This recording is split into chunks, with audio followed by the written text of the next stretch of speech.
Hey, today on the 167, Pastor Rick is going to host the big show, so you're not going to want to miss that. We talk about Esther and all the things that got left on the cutting room floor from the message, and you're going to hear a 7-minute story. Welcome to the 167.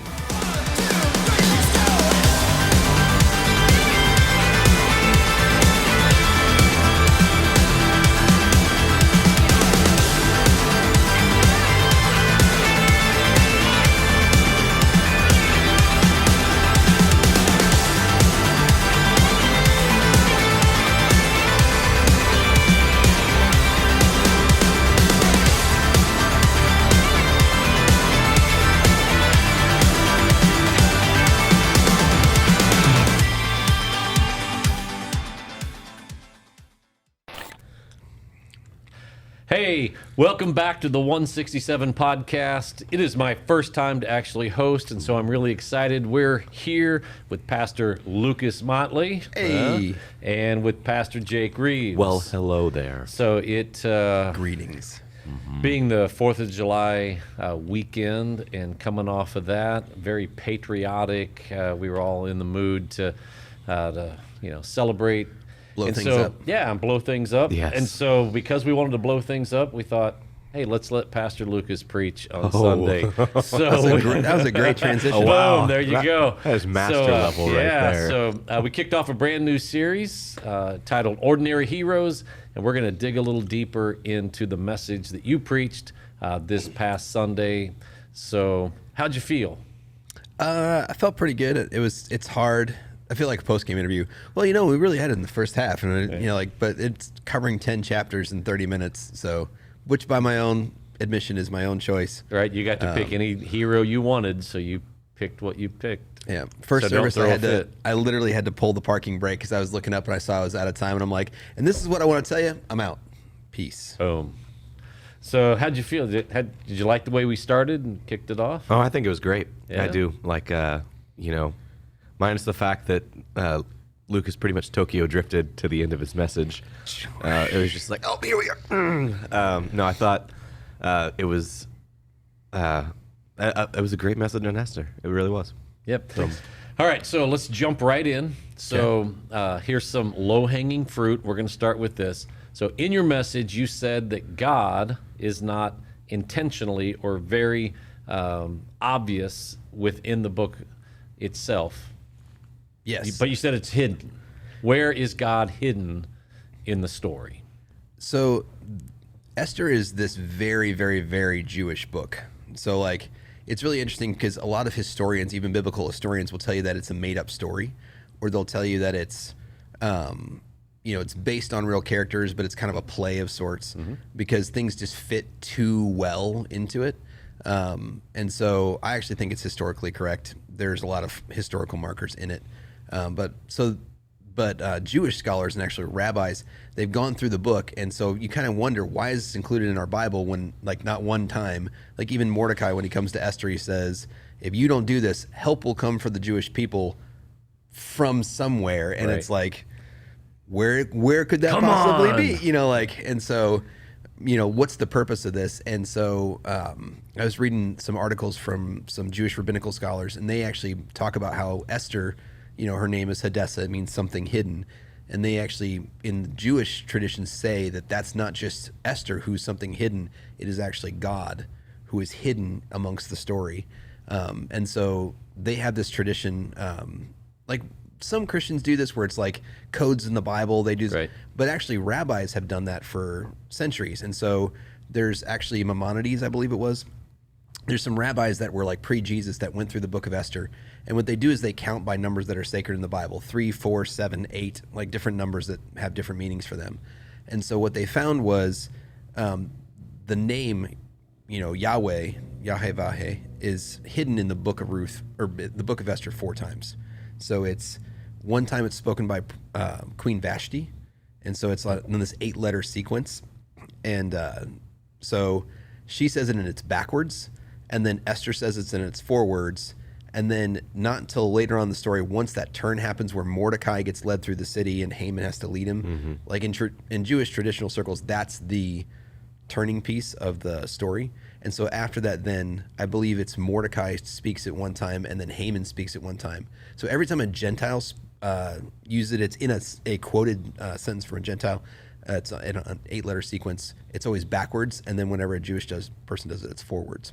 And so Jewish rabbinical scholars will tell you that the name Yahweh is hidden in Ruth or in Esther 4 times. Well, there you go. So it's Fun interesting. facts. Yeah, when you think about kind of the hiddenness of God, it's something that we can relate to, right? So I always, going through situations, I'm looking for like where is God in this? And sometimes God is not obviously present in certain circumstances, yet later on, when you replay the tape and you look back and you can see where, oh yeah, God was there. And this happened because God was present, but he's not obvious in the moment. So, Right. And that's what we really tried to play up this week, is talking about the coincidence of things. People will be like, once you hit like your 14th coincidence, perhaps it's not coincidence. Perhaps it's something that's hidden, working behind the scenes. So God is not always very obvious or seen in every circumstance of life, but that does not mean that God is absent, right? Just because he's not obvious or very visible in the moment. All right. So jump into another question. So you said it's 10 chapters. There was so much to try to unpack in a 30, 35-minute message. There are so many things that you couldn't say in 30 minutes. Now's your time to make that happen. So what did you want to say that you just didn't have the time to say, but now you do have the time, now you can say it? Okay. I think one of the biggest things is, which you guys can help me out with, is I really wanted to take more time to make it personal for people. Like, it's one thing to tell somebody's story. It's another thing to show you your own story in it. Right. So I didn't feel like I got adequate enough time to say what I wanted to say, where even to tell parts of my own story where, we talk about that, where it's like, being at a point in your life where you're like, where is God? I see coincidence in my life. I feel like I'm just trying. Like, that was one of the things I had written in my notes and I just didn't have time was, of course, Chris and I's own story of infertility, where, we were trying to track hormones. We're trying to, track cycles. We're, well, if we do this, like, everybody's got an old wives' tale they want to share with you about how to have a kid. Right. Generally the traditional way is the best way. But I mean, can you explain that a little further? Well, what you're going to want to do is get a junior high health book. This is only better if you watch this. So we talked about blowing things up. Well, here we go. Hand motion. But I mean, like, just those kind of instances about making that personal to people. Like, when was it for you that, you're waiting? Like, our story about even coming to New Life, where it's like, for 2 years, we felt like we were just stuck, right? And how God comes through on that. And so how that should give you, again, the confidence, so later on in life, if Esther and Mordecai come up against a problem in their life, are they going to remember this? Or are they going to be like, oh, it's just, like, we're back to square one. Now we're just chucking dice and trying to figure out if we're going to do that. So I don't know if you guys can help me with that, like, just making that personal for people. Like, when you guys hear that, like, what's an instance that you think that somebody might be going through that they're just like, I'm going to keep trying. I'm going to keep trying it my way. I'm going to keep trying it my way. Yeah, I don't. Oh man, I mean, I feel like it's all over relationships. Like, it doesn't matter if you're, a teenager doing high school relationships, or, you're married and trying to do the same thing over and over, hoping this works out, or which we've seen a lot is people who've encountered failure in relationships and then just kind of keep going back out there and like, well, I'm not actually, where they're looking. Is it like, well, let me just roll the dice, even though I want to find, somebody who loves Jesus, like, maybe he'll happen to be at a bar at 2 a.m. I'm like, maybe, but it's like that's not as probably gonna be as likely as if you're at church or working in a Southside Mission or some place. Yeah, when you think about so this whole idea of ordinary heroes and Esther and Mordecai just being ordinary people, so sometimes it's hard to step back and see them as ordinary people like us, and so we see them differently. So their life is different than our life, but it's really not. And so when you see them going through this routine of things, they had choices to make along the way. And so with Esther, right, so she could have stayed where she was, but she didn't. She positioned herself to be able to, take action when she needed to take action. So it really wasn't just, hey, I'm rolling the dice. It was positioning herself in a place where she could be used by God. So when we get into these patterns, I guess where I'm going with that is we get into these patterns of, that cyclical thing where we keep doing the same things, and it's because we really haven't positioned ourselves to be in alignment with God. So when God does show up in a hidden or mysterious way, that we're able to move. So she did. She was like, I'm willing to do this. Mordecai was willing to risk everything and put himself in that position. So I think the key is for us to realize that we are no different than they are in regards to they were ordinary, we're ordinary. We're not doing anything, less than what they were doing other than they were ready. Well, and look at, like something when you were just saying that, look at what the pattern was. It's they find favor, so Esther goes into the low-level harem. And it's like we said, like the eunuch that's in charge of that, all of a sudden she catches his eye and he starts elevating her through the process. And so that happens to us all the time where we're like, oh, at work, I got this promotion. And so we find favor, but we don't look at that favor as God has given me this favor. And maybe at some point I need to leverage this. What will happen is kind of what happens to Esther is like God leverages you all the way to the top. And then what he says is, now I require that of you. Like, I've given you this specifically so that you can leverage it for me. And we go, oh, no, I might lose it. Thank you, God. Thank you. Thanks. And then God's like, hey, I gave you that for a reason. I need you to give it back to me, or I need you to use it for me. And we go, oh, no, this is mine. I've earned it. Hey, thanks for the ride to the top, but I'm good here, and I don't want to risk losing it for you, but thanks, for giving it to me. Yeah. So were you going to jump in and say something there? No, I was just agreeing. Just agreeing, yeah.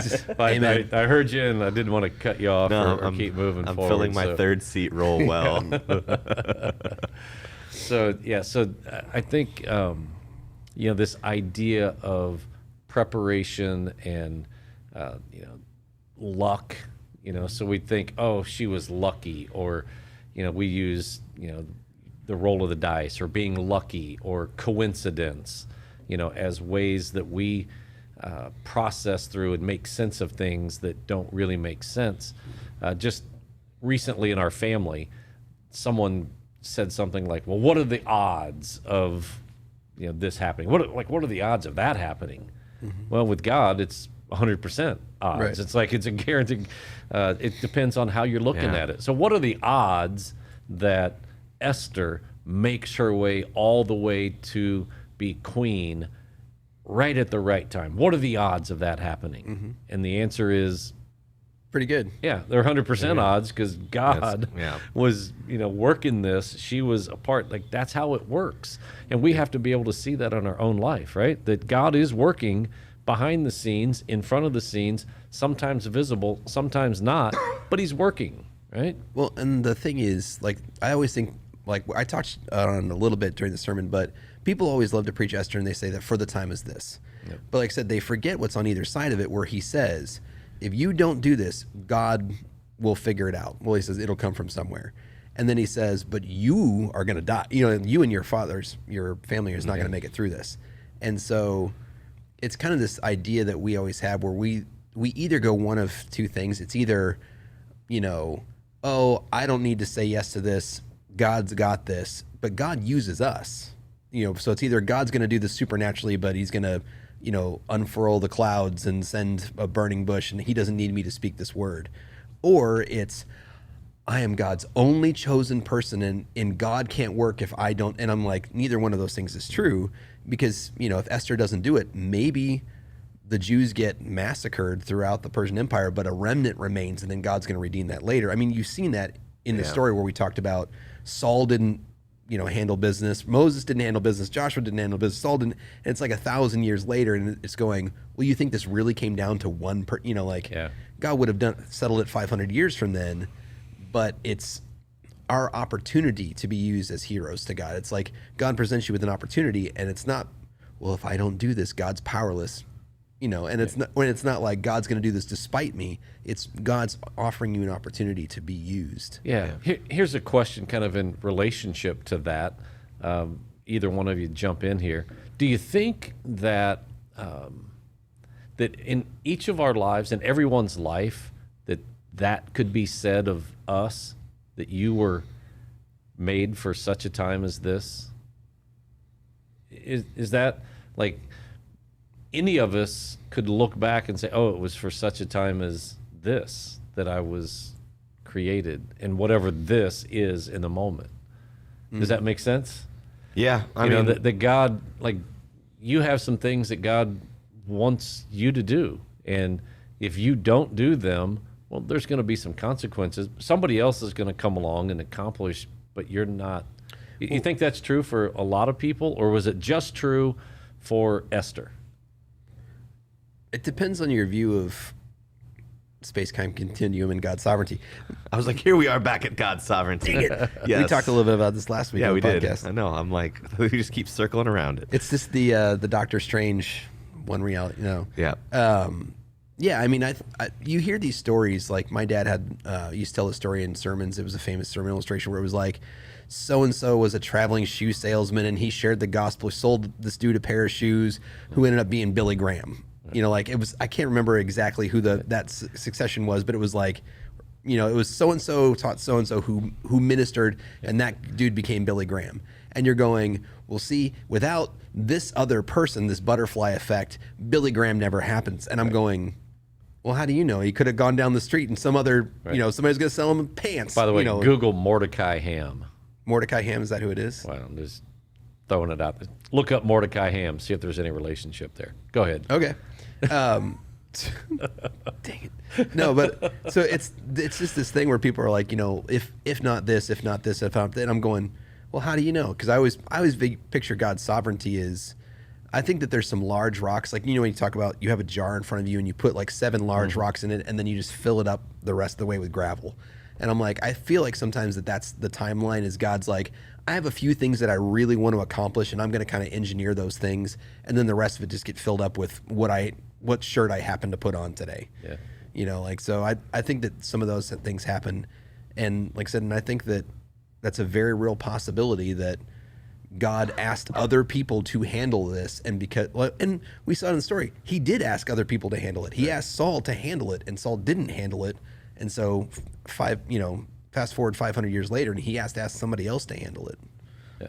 So what do you think? Do you think, so the question, right, that big question was, could all of us maybe say, it's for such a time as this that I was put into this place, this position? I mean, I think, without talking in massive circles, which... Dang it. We're all gonna do when you start getting into God's sovereignty. It's like time travel movies. But I think, at least when you say that, I think we share in that with Esther. I think I know it was one of the things that, as as we became parents, it's one of those things you think about, because everyone's like, oh, how can I have kids? Like, just look at the world around me, like, and everyone. You kind of clutch your pearls, and then you just realize, like, my parents were saying the same thing, and you realize, like, no, we're going to teach her about Jesus, and Jesus, like, while the world is going to change around us, Jesus is going to be the thing that doesn't, and they're going to have to figure out how to use the gospel in the world that is, and, I know my daughter's going to blow my mind the way that she's, and I'm gonna be like, I don't know how you do it. You know, I'm too tired. I'm a grumpy old man. Like, Get off my grass. like, but I think that's the same thing. And like, I look at the difference between myself and my father, and the things and the situations I have patience for to see Christ move in, they're different. And Right. and I think that is a little bit of there's such a time as this. But again, talking in circles, I think if I curled up in a ball today, there'd be lots of people not impacted, but you would hire somebody probably better looking than me and better sounding, and lives that would be possible? impacted. Well, it would be a So- tall order, but we'd give it our best shot. I don't know how it got to that, but I'm like, I don't know. Welcome to the podcast. Jake just got fired. And I don't know how to say this, but I mean, like, I think maybe it's even the reverse of the question is not necessarily were you put on earth or in this situation for such a time as this, but this is an opportunity, and it happens to be, Yeah. it's an opportunity that's passing your way, and if you don't take it, somebody else will. Right. It's almost like a job opportunity. Right. Or, I mean, even like I have questions sometimes, and it's kind of the foundation of the question that I just threw out to you guys. But I'll meet somebody and I'll think, well, that's weird. Like, why did I just come in contact with this person who told me this thing? Like, it's just so random, right? Like, that doesn't make sense. Well, and I know. But maybe it was for such a time as this that God's like, oh no, like there's a reason why you and they were put together, and you need to take advantage of that. If I don't, then hopefully, right, there's somebody else that will. But what if there's not? What if, like, I was their salvation message giver and I just blew it? Well, and those are the things where I know this has got to happen to both of you in ministry, because it happens all the time. And I'm sure it's happened to some of the listeners and watchers of the podcast, that someone will say, you know what, I was at home and I was going to leave my family. I was at home and thinking about taking my life. I was at home and thinking, man, there is no God. And then all of a sudden you called, Right. or I bumped into you at the QT and I was like, man, nobody loves me. And then I bumped into you at the QT and you were like, hey buddy, come over for the barbecue. And you're like, well, wait a minute. It's like, Exactly. there are those kind of, we call them divine appointments. Exactly. So those divine appointments, another way to look at that is for such a time as this. Like it's where God's plan in your life intersected to accomplish something that he desired. Well, and I always think of it again, go back to the opportunity point, because like one of the things I got to touch on it briefly, but didn't get to go into a ton, was everybody preaches the first 5 chapters of Esther, and it's like, and then Esther told the king, and the king was like, cool. And I'm like, there's 5 more chapters after that. That happens in Esther 5. And I'm going, so I just thought it was fascinating, because I've never really looked at like, well, how did they fix this problem? Because the king says, well, I can't go back on my word because I'm this deity. And so Mordecai fixes it by basically saying, not that someone else is going to fix this for you. It was the same thing with the Jewish people. It was like, no, they're still going to have this day where anyone that wants to kill a Jew gets a free shot. And then he was like, okay, well, if we have to have this holiday because Xerxes can't go back on his word, what are we going to do inside this holiday? They don't say, now I'm going to automatically protect all you babies out there. And, like, it's okay, we'll handle it for you. He says, you can fight back. Like, he gives the Jewish people an opportunity. He supplies them weapons. And I think it even implies that basically whatever principality that they're in, they can use the fortress that's there. So they can use a fortified location, move their families into it, and basically hold out for this 24 hours that they're going to be under siege. And then, even if they beat that person back, they can actually launch attacks from the citadel, and do those things. And they do that in Susa. They kill 500 people the first day and 300. So I'm going, even that is not a, hey, I'm going to handle this for you. It's a, you have an opportunity to pick up a weapon and fight and defend yourself. And I thought that was an interesting way that they kind of get around it. But also, again, it's about opportunity. It's not, well, we're going to fix this for you, so we're protecting you, but we're going to provide you an opportunity and the resources so that you can, That's a 1980s training montage right there. Yeah. You're the best around. it's like they're picking up weapons. But I mean, like, it really is. It's like each one of those people in that scenario, now you have to have generals and commanders and fighter, and it's like each one of those people are now at a time such as this that they're going to fight for their families and they're going to have that opportunity. All right, so as we wrap up, parting thoughts, the last 5%, what's something that we haven't talked about that you didn't preach? One last thing you want to throw on the table to say, here's my last thought. Pay attention to the opportunities that God's providing for you and say yes to them. It's a good thought. I go back to it was. I don't think you did every single service, but you had one quote that I really loved, and where you said, "History doesn't write about the heroes, or history writes about the heroes, not the people who said no." And so, as we talk about such a time as this, man, I think about, and it was one of the things I challenged my team in the morning, where I was like, "Are you living a life that we'd want to preach a sermon series on?" Yeah, that's good. That's good. So for all of you watching the podcast, listening to the podcast, when God says yes, be ready to Say yes. say yes. When God says, are you ready to move? You're going to say, absolutely. Let's do it. Thanks for letting me host and sit in the big hosting. seat. And I think we're going to watch a 7-minute story. Yeah. No? So stay tuned. Here comes a 7-minute story.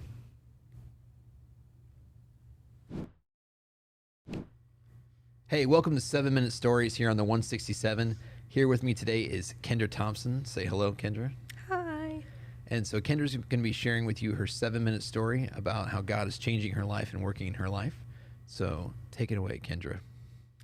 So it kind of started all when, I got baptized when I was 10 years old. And it was more of I grew up in church. And it was more just getting used to, there is a God, there is someone higher than me. It's not what, the schools are telling you about, you came from this monkey. No, it was more just I wanted to venture out and see, is there something that actually created me, or is this actual truth, Yeah. And so once I was growing up in church, I got baptized when I was 10. I then kept going to church. I got into middle school and high school, and I kind of went away from the Lord. And so it was I don't know where my path lies. I don't know if I'm worth it or if I'm just kind of to say. Started to struggle with that, feeling worthy of it, or just wondering about, does God really love me? Yeah, I struggled with self-confidence, struggled with a lot of anxiety, depression. I moved around a lot, so it wasn't more I had friends. So the Lord was just my friend in a way. I then got caught up with the enemy, started doing drugs, got into alcohol at a young age. And that kind of brought me down. And I was still on the road of the devil pursuing me to do stuff. And when I had my first daughter, it really brought out the whole, I can't be going in this direction anymore. I can't be following the devil and doing stuff that ultimately would kill me eventually, because I was into the whole cutting scene, it was a rough patch when I was going through middle and high school. Mm-hmm. I recently have been going through a very, very hard marriage. Me and my husband moved here to Kansas together. We had our 2 kids, and it as we got into the whole parenting thing, it kind of, like, our love kind of fell. I It's a wouldn't, hard thing in marriage is that to share that love with your children and your spouse. Like you have to be really intentional on that. I wouldn't say that we're like on the verge of divorcing, but it has been a very rocky road, just with the devil trying to get his 2 cents in all the time and telling either me or my husband that we shouldn't be get together, we need to fight. Like, it was always a constant thing. And God was like right there in the midst, and he was telling me, just keep going to church, keep believing me, things are going to work out. Just, you have to delve into me. And that's what I kept on reiterating myself, saying, you know, I can do this, I can do this. Things are going to work out. Like, I have what I need, and the Bible is my sword. Like, that's all I could think at that moment. He ultimately left.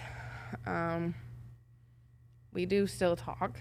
So it's not like we don't have a good relationship. It's just, our marriage is kind of dwindling, because the devil has really got, in the past, I would say three and a half years or so, it's been very tough, not only with finances, but everything in our past, just us individually, our pasts are very big. And so with him, he wasn't really around church family. He didn't have that church background, and I had that church background. But I know things got very complex very quickly. yeah, and it started to get really real for him, and it started to get really real for me, because we were living with my family, and so family in another family's home, it's really hard.